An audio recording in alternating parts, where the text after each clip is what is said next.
l'oncle, à propos de Bagnoles de l'Orne, l'autre semaine. Bagnoles de l'Orne, il se serait passé quelque chose à Bagnoles de l'Orne? Ah, bien sûr, mon cher, si vous vous abîmez dans la lecture des faits divers de la page 4, vous n'êtes pas sorti de l'auberge. Bon, laissons tomber. C'est ça. Parlons d'autre chose. Je voulais vous avertir, j'ai pris une décision. Ah oui, laquelle? Je dois rendre mon prochain roman dans les 3 mois, contractuellement. Je vais être obligé de partir pour écrire. En Normandie. À Paris, je n'y arrive pas. C'est à 300 km. Je vous laisserai mon téléphone. J'espère que vous me comprenez. Oh, mais bien sûr, mon cher maître. Un grand écrivain a, comment dire, des obligations, des privilèges. Et sans indiscrétion, vous tenez votre sujet? Oui. Oui, je pense que ça fera un peu de bruit. J'ai trouvé le titre ces jours-ci. Ça s'appellera Itinéraire d'un lâche. Ah oui, oui, traité par vous, ça peut être assez superbe. En quelque sorte du Malraux à l'envers. Un lâche de gauche, j'espère? Oh, de gauche ou de droite, un écrivain n'est jamais un homme complet. Ah. Il y a quelque chose de ridicule chez un écrivain. Surtout lorsqu'il se pique d'être un homme d'action.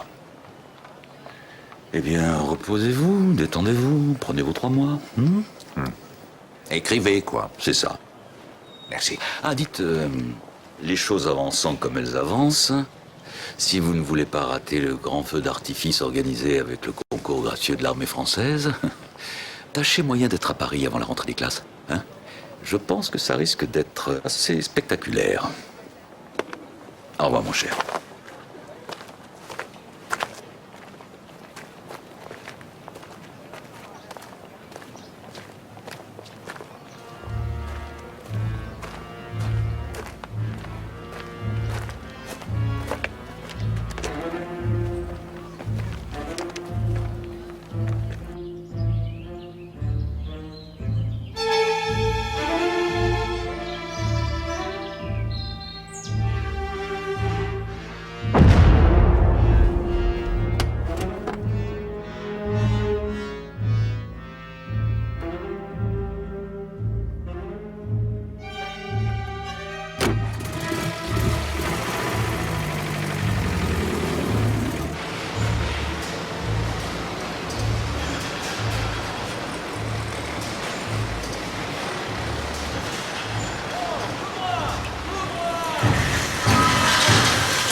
Vous voyez, il faut s'y remettre, c'est pas sérieux. Et ça s'est jamais arrêté. Oui, non, il faut se remettre au travail. On peut pas continuer comme ça.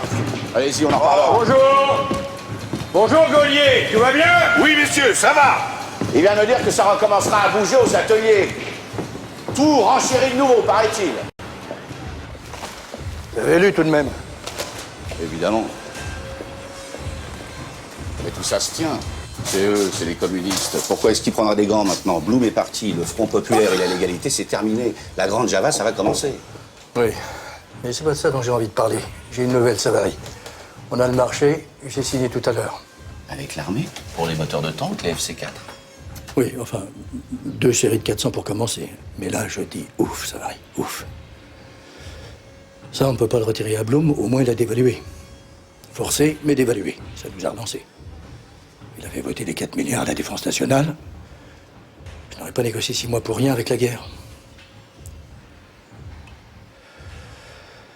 Ah, je suis passé près du trou, mon vieux. Très près. Quand je pense que j'ai failli vendre mes parts des automobiles Skoda, la Tchécoslovaquie, pourtant c'est de l'or. Dans 7% du capital social. Oui. Merci, Ousnou. Et les plans de la PVP, ça marche. Quoi? Oui, la petite voiture populaire. Il va falloir rajeunir le moteur, mais dans 18 mois, on peut être sur le marché. Puisque les ouvriers ont de l'argent à présent, autant en profiter. Non? Oui, bien sûr. Patron.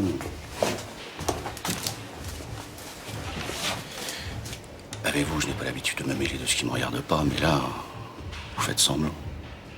De quoi? D'être vous. Vous comme avant. Ça se voit? Vous devriez vous reposer un peu plus sur les autres. Sur moi. Vous avez toutes les excuses avec ce qui vous est arrivé. Je dis ça dans l'intérêt de la boîte. Madame Salmon va bien, si je peux me permettre. Vaut mieux, étant donné... Et votre fille, Annie? En plein à Greg, elle n'arrête pas de potasser à la maison, mais ça c'est bien. Dites-moi, c'est nouveau ce souci pour ma famille et pour ma fille? Non, mais c'est la première fois que je vous en parle, c'est tout. Merci. Je dois vous inviter à déjeuner?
C'est celui-là.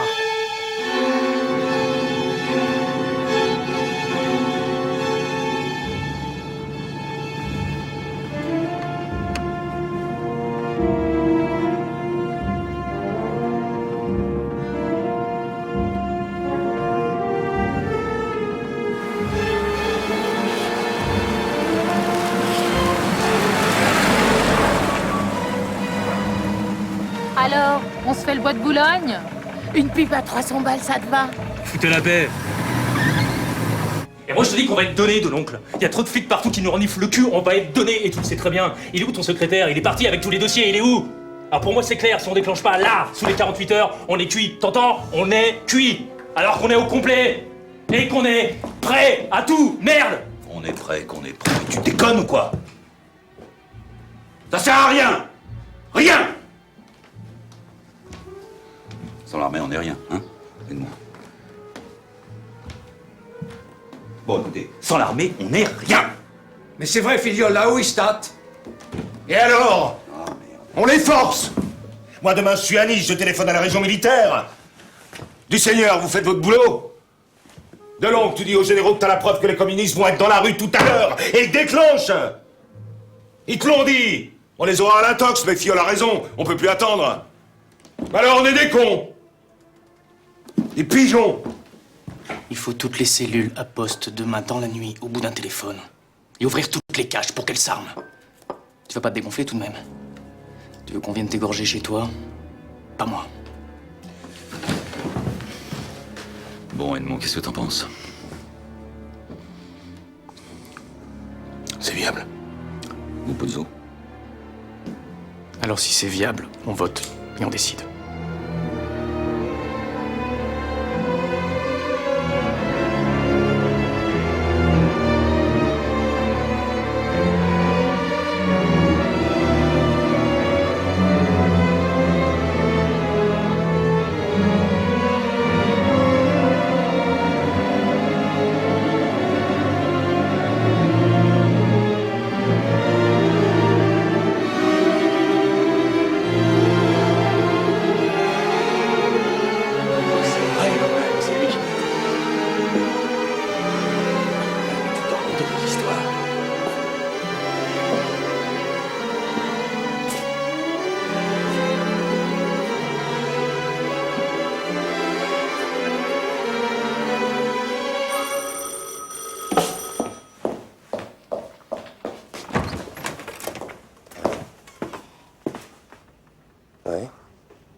Alors on va aller chercher ces flingues à la fin.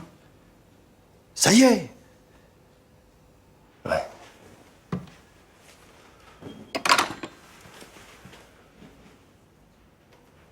Non, tu disperses. Ils viennent d'appeler, l'armée suit pas. Police judiciaire. Monsieur Deloncle, si vous voulez bien nous suivre. Allez, tranquille, par ici, allez.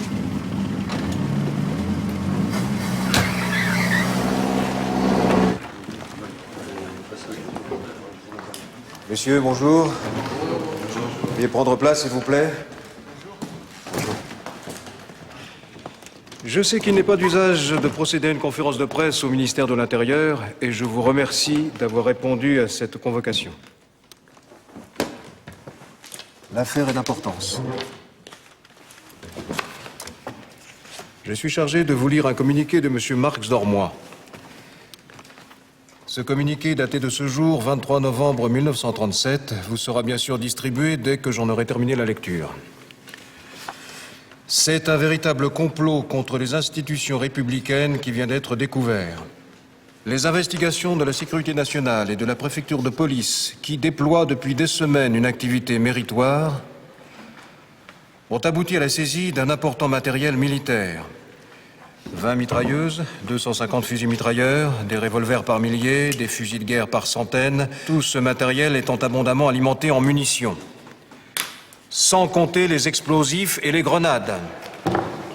La perquisition opérée au siège de la caisse hypothécaire maritime et fluviale 78 rue de Provence, dont l'administrateur délégué est monsieur Eugène Deloncle, démontre le caractère indiscutable de guerre civile de cette organisation. Messieurs, s'il vous plaît. S'il vous plaît, messieurs.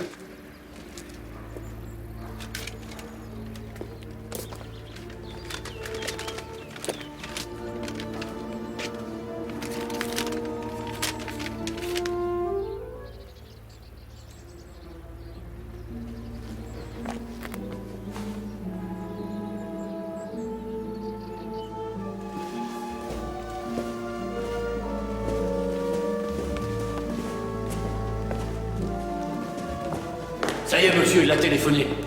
Qui il? Monsieur Savary. Eh bien, dites-le! Et puis débarrassez de le plancher! Où êtes-vous? Ah bon? Oui, je sais. Tout tourne normalement à l'usine, je suis en contact. Mais vous? Ça va? Bon. Bah d'accord, oui. Oui, venez, tout de suite. Oui, alors faites attention. Oui, je vous attends. Antoine.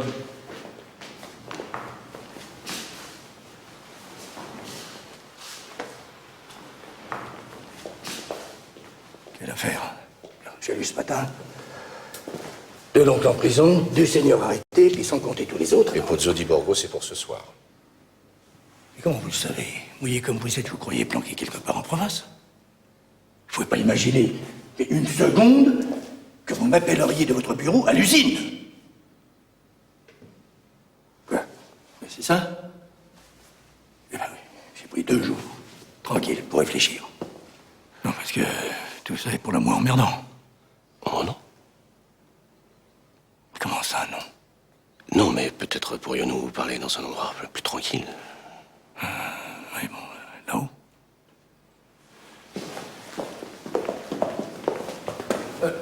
Antoine. Oui, monsieur. Montez-nous 2 cafés, s'il vous plaît. Merci.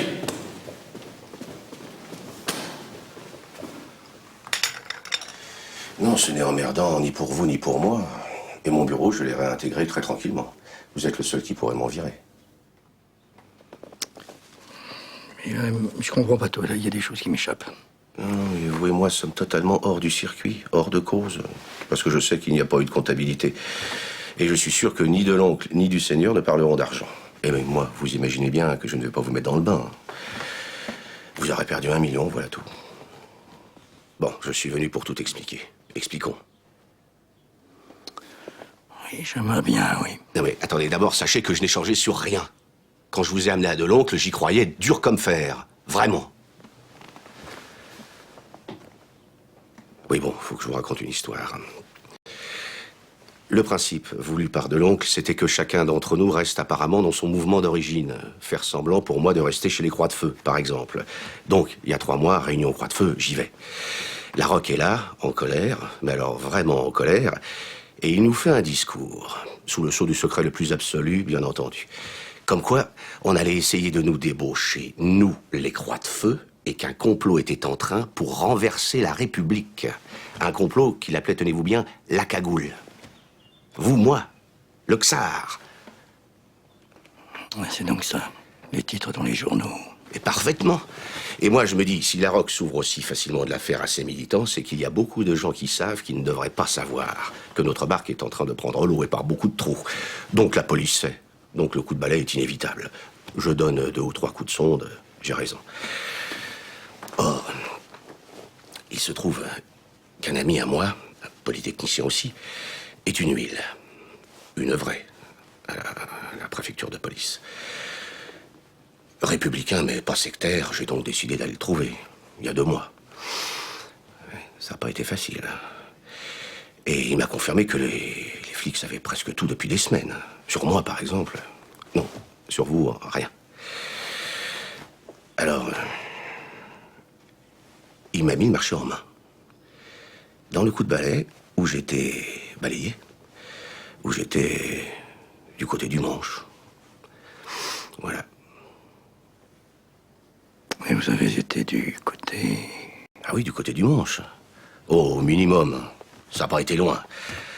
Mais je peux vous le dire pourquoi j'ai fait ça, moi. Par colère. Par colère? Oui, contre moi et contre eux. Contre moi pour avoir fait confiance à des gens qui vivaient avec le doigt sur la bouche le jour et qui parlaient beaucoup pendant les dîners, la nuit. Pozzo, du Seigneur et surtout de l'oncle. Notre affaire qui avait pourtant bien commencé était en train de devenir la place de la Concorde à l'heure de pointe, à cause de ces clowns. Non, attendez, des gens sérieux, il y en a aussi, et des bons. Mais ceux-là, ils se sont déjà fait la malle, croyez-moi. Filleul, le docteur, ils sont tous aux abonnés absents. Parce qu'on les retrouvera un jour. Moi, j'y compte. On n'en a pas fini avec les youtres et les francs-macs. Et l'armée alors? Tout de même... Vous voyez un gouvernement chotant mettre des généraux d'active et un maréchal de France en accusation, au moment même où la presse crie à la montée du péril allemand, un procès de Moscou à Paris. Non. Non. Nos moteurs de tank, on va les livrer. Et au même, tranquillement. Vous dans votre bureau, et moi dans le mien. Dites-moi, Savary, si les petits cochons ne vous mangent pas, vous irez loin. On pourrait même songer à faire un bout de route ensemble, non? Bon, je retourne à l'usine. Je sais que ma question est un peu rituelle, mais comment va Madame Salmon? Eh bien, elle va à Biarritz pour les fêtes avec sa fille. Ah ben, Annie a été boulée à l'agrégation. Oh, dommage. Oh, une Salmon prof de philosophie. Non, je suis presque content. Un peu plus, elle nous passait à gauche, hein, qui sait. Et là, elle est... Eh bien, elle a eu un début d'histoire avec le Dalérac, là, le fils des sucrières de la Somme. Et puis elle a coupé court. Ben, vous savez, les femmes, mon vieux. Ben, c'est toi qui es de cinéma. De cinéma? Ouais. Mais c'est quand même une fille bien, hein, franche, directe comme moi. Ça, je ne plains pas celui qui l'aura. Dites, j'ai bien envie de vous appeler Jean-Luc. Au fait, j'allais oublier, mais j'ai des excuses. Je peux vous le dire maintenant. En arrivant chez vous tout à l'heure, je n'avais plus un poil de sec.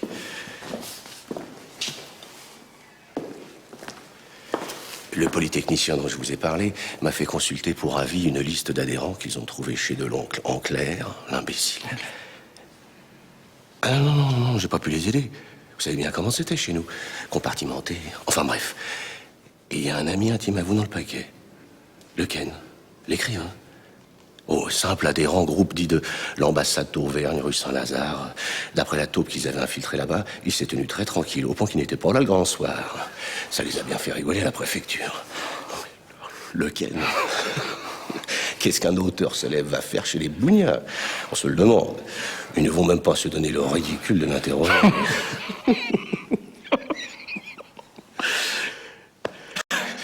Écoutez, là, je tombe de la chaise. Si, je vous assure, Jean-Luc. De la chaise. En tout cas, à demain au bureau, 9h. J'y serai. Bonsoir, Simone. Et pardon. Vous savez, la boutique, le plat directement.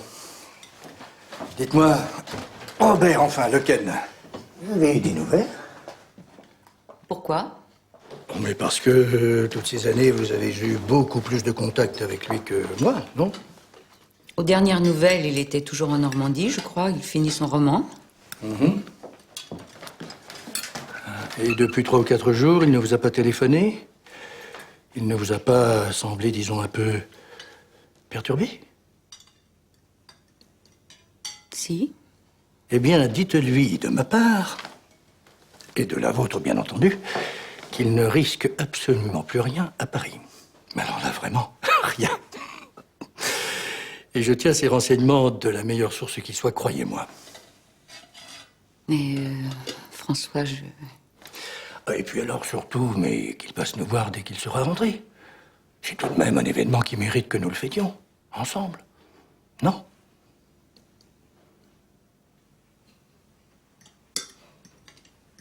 De nombreux inculpés, plus de 2 tonnes d'armes et d'explosifs saisis, des immeubles aménagés en blocos à Paris et en banlieue où les perquisitions ne cessent de se succéder, tel est le surprenant résultat de l'enquête menée actuellement avec beaucoup de diligence au sujet de l'affaire des armements clandestins découverts il y a environ 1 mois.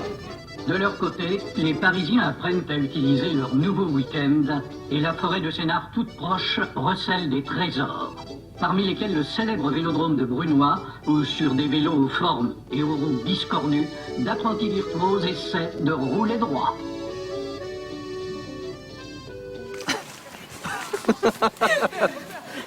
Comment tu connais si bien la forêt de Sénart? Mais c'est normal.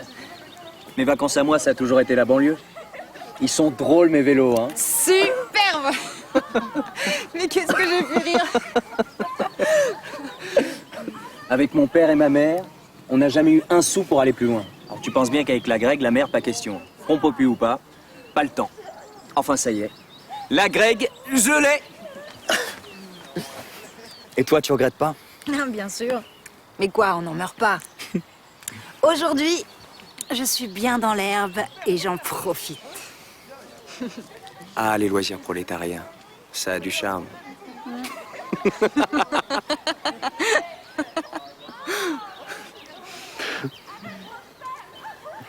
Et Adrien, t'as des nouvelles?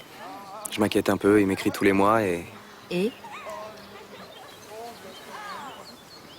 Ça fait 2 mois et demi que j'attends et rien. Mais oui, c'est où?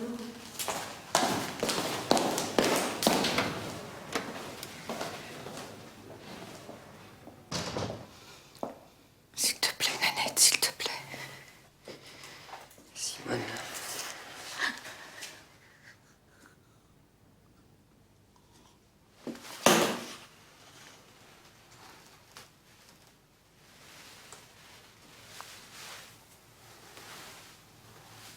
L'Anschluss, les rêves de l'Allemagne hégémonique se réalisent. Comme une bombe, la nouvelle éclate. L'Anschluss se retrouve réalité en quelques heures. La marche triomphale d'Hitler sur Vienne peut commencer. Le Führer a quitté Munich en automobile. Sur le parcours, il est l'objet de formidables ovations. C'est le délire au passage des troupes allemandes.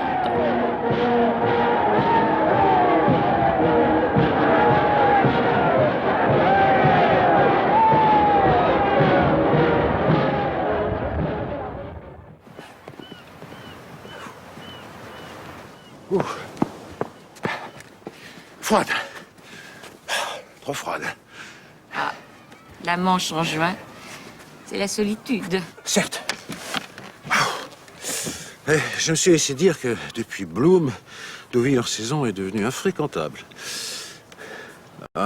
Simone? Non, non, je prends congé. C'est peut-être mon dernier verre. Peut-être pas. Ils m'ont sevré, Robert. Maintenant, c'est à moi. Reste à savoir si je tiens assez à moi pour persévérer. La seule question qui vaille, ma chère. Dites-moi, pourquoi vous obstinez-vous dans votre province depuis des mois? Vous n'aimez plus Paris? Cette nuit au Westminster, ça a été superbe, Simone. Cette rencontre à mi-chemin, vous de Paris, moi de Granville. Merci. Mais... Quoi? Hein, je n'arrive pas à le finir, ce bouquin. Vous savez, c'est... itinéraire d'un... etc. Et comme le seul sujet de mes livres, c'est moi, je m'inquiète un peu. Et deux, je suis tombé amoureux. Vous? Ridicule, n'est-ce pas? Amoureux, c'est un bien grand mot. Enfin, c'est une rencontre quand même. Le pire, c'est qu'elle a 23 ans. Une provinciale de 23 ans, à mon âge. Une jeune. Oh, Robert. Marié? Oui, une espèce de défi, n'est-ce pas? Une vraie atteinte à mon confort.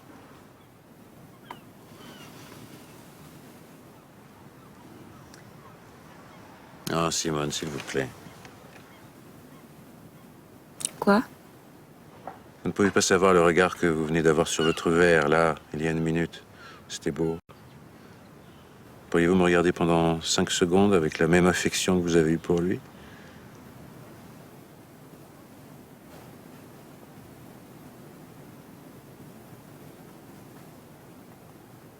Qu'est-ce que vous avez, Robert? Cette nuit, après, j'ai pensé... À quoi? Je ne vous en ai jamais parlé. Il y a une époque où j'ai été complètement fou, vous savez. Fou. J'avais oublié, en fait. Une fois, j'ai essayé de savoir si vous n'étiez pas un peu juive, par hasard. Non, non, attendez. J'étais de passage à Haguenau, en Alsace. Et vous m'aviez dit que les deux Weinbach, c'était votre nom de jeune fille, n'est-ce pas? Un nom un peu douteux, vous en conviendrez, était de Haguenau. Alors j'ai fait un tour au cimetière juif. Comme ça, pour voir si par hasard... Malheureusement, tout sur ces tombes est écrit dans leur hébreu. J'ai été jusqu'à vérifier à la synagogue. Et? Eh bien, non.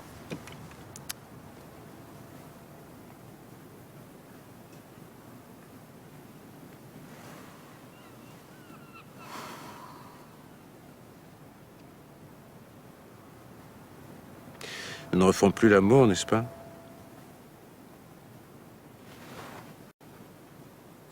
Non. Robert. Bravo! Mais si, bien sûr que nous allons être prêts. Il nous reste 2 mois avant septembre. Mais qui nous dit que nous aurons un salon cette année? Ce qui ne va pas s'arrêter là. Hitler? Mais bien sûr. Il tient déjà l'Autriche dans sa gueule. Il veut les Sudètes. Il va mordre. Enfin, à mon avis, c'est une question de semaines, non? Sûrement. Et moi, je serais lui, c'est exactement ce que je ferais. Chamberlain l'a canné. Les Anglais ont la frousse. Mais les Français, il y a un traité militaire avec les Tchèques. Bah, évidemment, c'est ça le problème. Daladier a beau être radical, il est de gauche. François, c'est vous qui avez raison. Il va falloir soutenir les pacifistes, DA et les autres, et sortir l'artillerie. Si, les sous maintenant, on les a. Non, mais vous savez très bien que ce n'est pas ça qui me soucie. Ah oui, Skoda, les automobiles Skoda, mais je sais, 7% du capital social, c'est beaucoup d'argent, un actif en or. Mais en Tchécoslovaquie...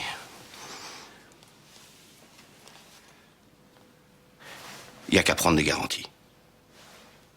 Mais comment? Vous connaissez du monde chez les Bosch? Moi pas. Enfin, pas à ce niveau.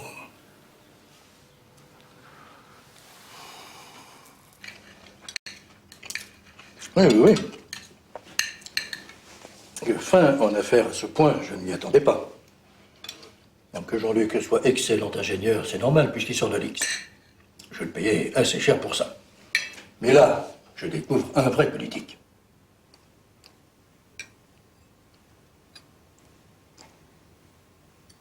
François, autrefois vous tiriez vanité de ne jamais parler affaires à table. Auriez-vous changé? Oh oui, maman, il a changé. A vu. Quoi, qu'est-ce que tu dis? Moi, j'ai dit quelque chose? En tout cas, j'ai l'intention de l'inviter à dîner dimanche prochain si personne n'y voit d'inconvénient. Célibataire, il viendra seul, et ça n'ajoutera qu'un couvert à notre petit cercle. Et oui, d'une tenue parfaite. D'ailleurs, à la rentrée, je... Ça va, papa, ça va. Quoi, qu'est-ce qui va? Qu'est-ce que c'est que ce ton? Papa, ça fait 3 mois que je te vois venir. Est-ce que tu me prends pour une imbécile? 3 mois qu'à coup de petites phrases en sous-main, tu n'arrêtes pas de faire l'article de ton directeur général, de ses qualités, de sa prestance, de me faire l'article à moi. Et voilà qu'aujourd'hui, oh bonheur, il est célibataire. L'article à toi? Mais tu es folle. Mais parfaitement. Encore 8 jours et tu vas nous poser sur la table qu'après avoir fait le ménage dans sa vie privée, il ferait un excellent époux et un bon père. Et un bel héritier gestionnaire pour les usines Salmon, bien entendu. Mais tu te répètes, papa, tu te répètes, c'est grave, hein? Je ne comprends rien à ce que tu racontes. Ne me dis pas que tu deviens sourd. Bon, alors, je vais être extrêmement claire. Si tu as besoin qu'on te parle fort pour comprendre, tu vas être servi. Tu as utilisé Daniel pour tes commodités personnelles et ta première fille en est morte. Oui, morte. Oh, pas que de toi. Personne ici ne l'a assez aimé, pas même moi. Le petit Ousno est veuf, mais bon, ça n'est pas très grave, il est nul. Nul en affaires. Donc, je marie Annie et Savary, et comme ça, je peux dételer tranquille. Mais ose me dire que ce n'est pas ce que tu penses. Oui, quand bien même. Il est normal que je me préoccupe de mon entreprise. Et de ton avenir, et des enfants que tu pourras avoir. C'est ça, c'est donc bien ça, mais une seule idée à la fois, et malheureusement, c'est toujours la même qui revient cogner, quelle que soit la fille. Mais moi, papa, moi, tu ne m'auras pas. Pas question que je marche là-dedans. Serait-il plus beau que Charles Boyer, ce qui n'est évidemment pas le cas. D'ailleurs, mes va-et-vient entre ici et ailleurs, c'est terminé. J'ai payé assez cher. La semaine prochaine, je serai partie, et pour quelques années, j'espère. Je vais me coucher, j'ai mal à la tête. C'est pas vrai, Annie, tu ne pars pas? Si. Et je n'ai aucune envie que tu me verses une pension.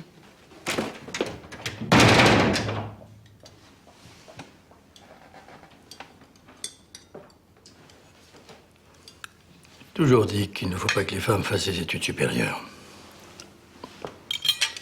Son théâtre, je n'y crois pas. Quand elle en aura assez d'aller cul nu, elle reviendra. À Paris, le retour de Maryse Bastier, la jeune Française détentrice du nouveau record du monde de distance en monomoteur, a déclenché un enthousiasme indescriptible.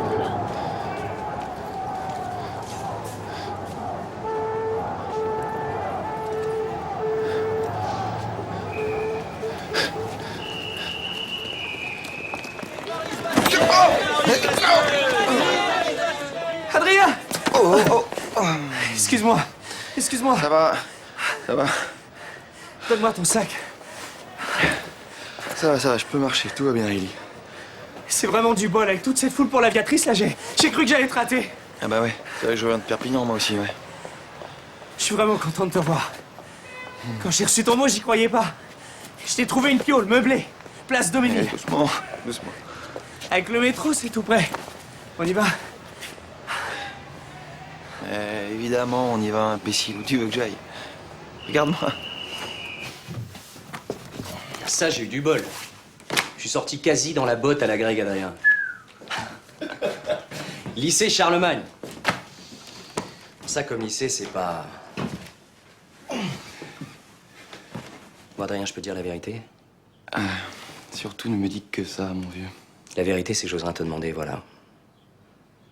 T'es faible, t'as été blessé, certainement. Mais si tu parles pas, je te poserai pas de questions. Et c'est tout simple. J'ai été blessé à Teruel il y a 8 mois. Je suis très verni de m'en être tiré. Ça a été dur, plus que ça, même. Mais ma jambe, je vais la retrouver. Il n'y avait pas de pathos, ça. Dans 2 mois, je suis normal. Tu vas y retourner? Ça dépend pas de moi, ça. Pourquoi? Parce que no passaran? Alors ça... Tu sais, c'est une chose, hein, d'écrire avec un stylo lutte des classes sur une feuille de papier à Paris et une autre de se retrouver avec une gâchette au bout du doigt. T'appuies, l'autre tombe, il est mort. Hein. Mais s'il faut le faire, il faut. Bon, écoute, je sais pas si j'ai bien fait. Comme j'étais pas au courant, je t'ai fait une surprise. Eh ben voilà, ça s'appelle une rencontre de série. Et c'est qui?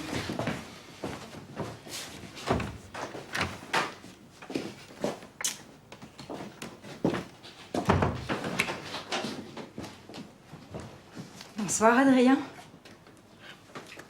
Il secoue pas, bon Dieu, le collier est fragile. Ça va. Il en fait beaucoup, mais je suis juste un peu fatigué. Assieds-toi.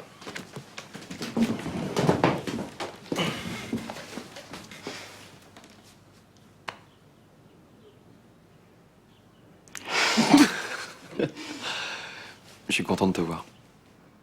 Putain, je m'y attendais pas. Il t'avait dit que je viendrais? Bien sûr. Alors j'ai absolument tenu à être là tout de suite, même 2 minutes. Oui, parce que je vais pas pouvoir rester plus de 2 minutes. On fait une nuit, je travaille à 10 heures.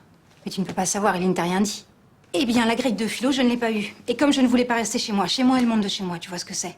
Bon, du coup, comme j'adore le cinéma et que j'y connais un peu de monde, j'ai réussi à me trouver un boulot de script girl. La script, c'est celle qui aide le metteur en scène, qui tient les cahiers, Je sais ça aussi. Alors, en ce moment, je travaille avec Léo Johannon. Bon, ça n'est pas un grand film, mais il y a toujours à apprendre. Le cinéma est un moyen d'expression tellement extraordinaire, l'image. Mais je suis folle, moi. Quand je pense que tu arrives de... T'es formidable, Annie. Quoi? Qu'est-ce qui est... Rien, c'est inexplicable que la vie continue, comme si... Et comme si quoi? Comme si rien.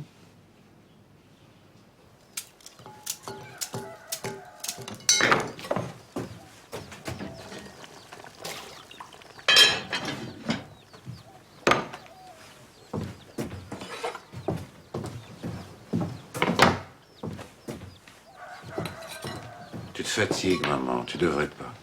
Mon fils rentre à Paris dans 3 jours. Je veux qu'il garde de moi le meilleur souvenir possible. Je te connais, tu te souviendras de ma cuisine. T'es insensuel comme ton père. Alors, un coq au vin et des légumes du jour. Et quel coq! Mon meilleur. Hein. Ton bouquin, tu le finis à Paris? J'ai hâte de le lire, tu sais. Encore une semaine de travail, ce sera fini, maman. Tu sais ce qui me ferait plaisir? C'est que pour une fois, tu envoies un manuscrit au cousin de Dinan. Pourquoi? Bah, pour qu'il ne croie pas que tu... Les snobs!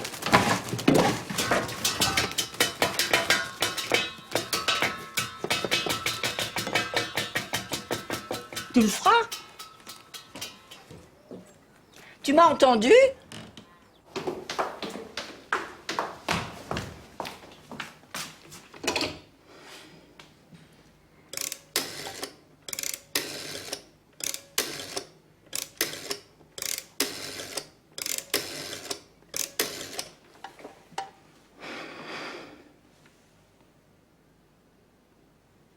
Adrien, je te dérange? Non, aujourd'hui on travaille pas, Janiol, t'es malade. Bon, voilà, juste une seconde. J'aimerais bien qu'on se voit, toi et moi. Oui, juste toi et moi. Je suis pas comme Ellie, j'aimerais que tu me parles, si tu le peux. Que tu me racontes. Oui, c'est ça, l'Espagne et toi en Espagne. C'est tout, ça m'est venu comme ça. Si tu veux, tu me dis non. Tu me rappelles? Rue Tournon, c'est ça. Oui, ce soir, si tu veux. Je t'embrasse. Fort.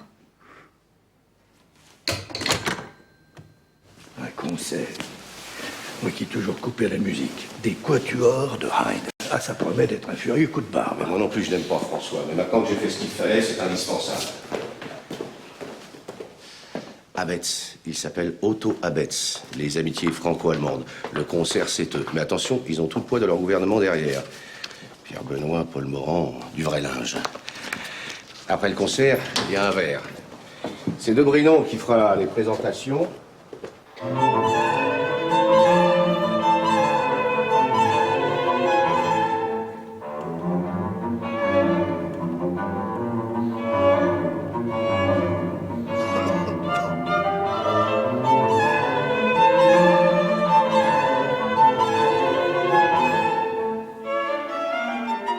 Ah, mais quel bonheur pour moi.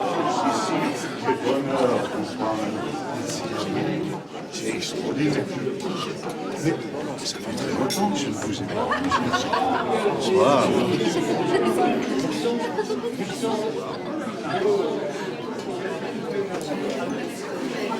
Savez-vous, messieurs, que vous avez devant vous l'incarnation absolue du but que nous poursuivons ici? C'est exemplaire. Cortot joue Beethoven comme un dieu, Et depuis, encore mieux. Bravo, cher Abel. Mais tu as l'air d'un sauteur. Laissons-lui une chance, tout de même. Romain Roland l'a dit, la France et l'Allemagne sont les deux ailes de l'Europe. Qui brise l'une n'empêche l'autre de voler. Non, de Bredon, non, ce n'est pas la peine. Qui ne connaît M. Salmon? Bonsoir, M. Savary. Alors, je me suis laissé dire que la présentation de votre voiture populaire est pour bientôt. Attention à la concurrence de la Volkswagen de notre Führer. Ça risque d'être trop rude. Nous sommes de grands garçons, vous et moi. On m'a dit de la part de M. Savary votre souci concernant... Laissez-moi vous dire que je le trouve très alarmiste. Le Führer a toujours garanti la paix. Et le Führer a toujours tenu sa parole. Ce n'est pas nous qui serons les fauteurs de troubles. Vous voyez un peu loin, non? Surtout, je vous écoute, monsieur Abetz. Regardez l'Autriche. La Chambre de l'industrie du Reich a, au carat près, fait respecter les intérêts industriels étrangers dans ce territoire, qui est pourtant partie intégrante de la Grande Allemagne, non? Et puis bon, imaginons même que votre hypothèse se vérifie un jour, ce que nous ne souhaitons pas pour notre part, j'y insiste. Soyons clairs. Je peux vous garantir, je dis bien garantir, de la part du docteur Schacht, que votre position en capitale chez Skoda restera la même. Et quels que soient les aléas de la situation internationale. Voilà, rassuré, j'espère. Ah, cher Benoît Méchain. Mise en scène par le chancelier des généraux de son armée. Bravo, donc. C'est une soirée absolument réussie. Vous voyez? Qui c'est ce docteur Schartz? Schacht, leur ministre des Finances. C'est lui qui a inauguré leur pavillon à l'Expo. Ils sont pas mal, ces nazis. On peut travailler avec eux. Je retire.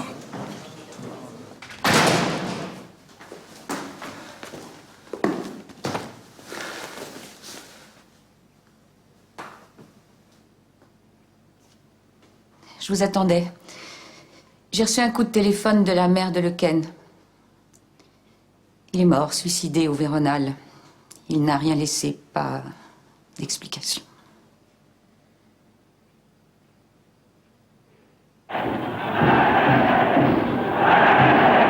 Ich habe Herrn Dennis ein Angebot gemacht. Es ist nichts anderes als die Realisierung dessen, was er selbst schon zugesichert hat. Er hat jetzt in seiner Hand Frieden oder Krieg.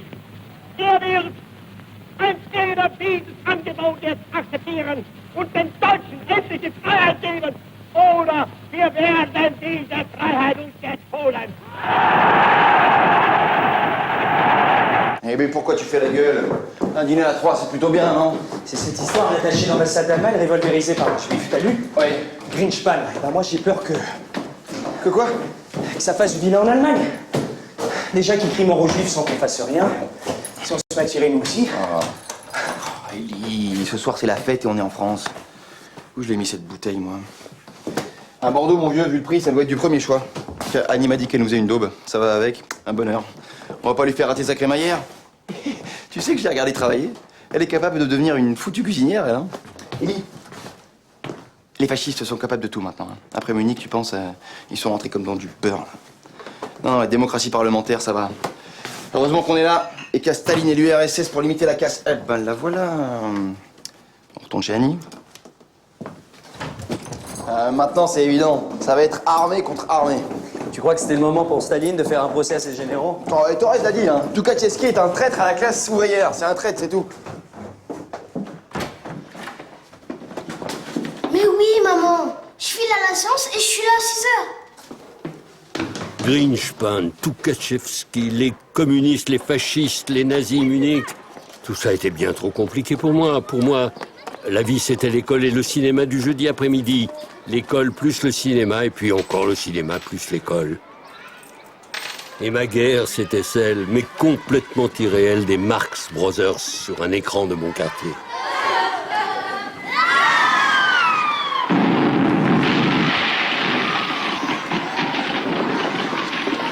C'est le pompon. Ils ont tué notre canotier. Où est mon Stradivarius? Ici. Donnez. Je vais leur apprendre la musique.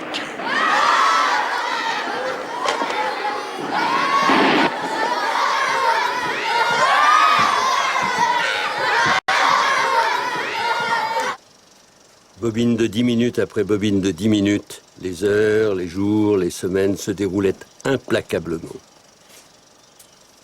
Désormais, un certain Hitler ayant fait tout ce qu'il fallait pour qu'elle arrive, il ne restait plus à la guerre, la vraie, celle où on tue, qu'à apparaître.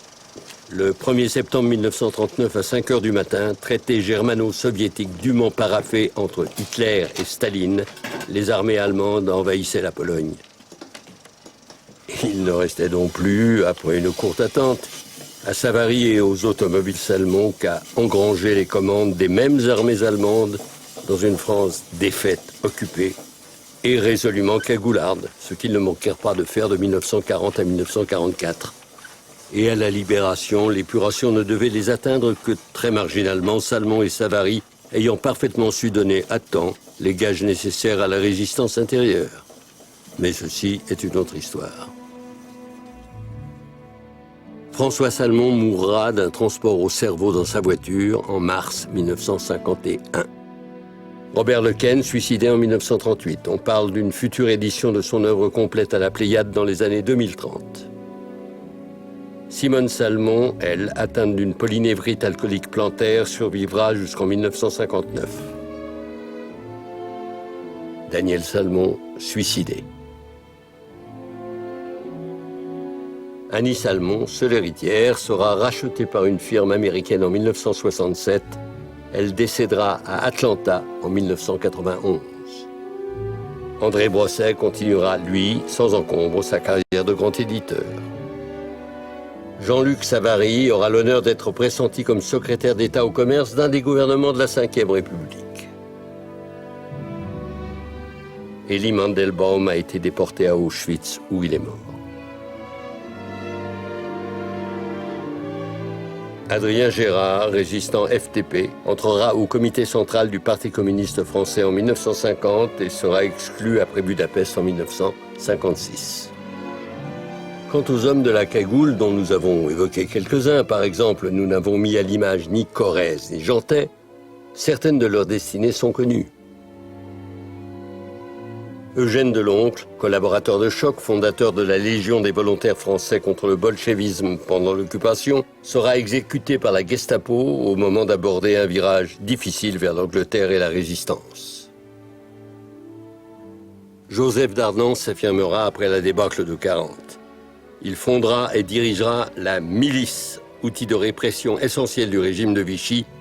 Arrêté, il sera fusillé après procès en 1945. Jean Filiol disparaîtra à la Libération en Espagne où il sera employé par une marque de cosmétiques de renommée mondiale. Il mourra de sa belle mort à une date indéterminée. Edmond Duseigneur, fondateur du mouvement, décédera lui dans son lit après la déclaration de guerre. Maurice Duclos rejoindra Londres dès juin 40 et deviendra un héros de la France libre. Quant à Métainier, il semblerait que son amitié avec un futur président de la République française ait radicalement raccourci la condamnation à perpétuité prononcée contre lui à l'occasion du procès tardif fait à la cagoule en 1948.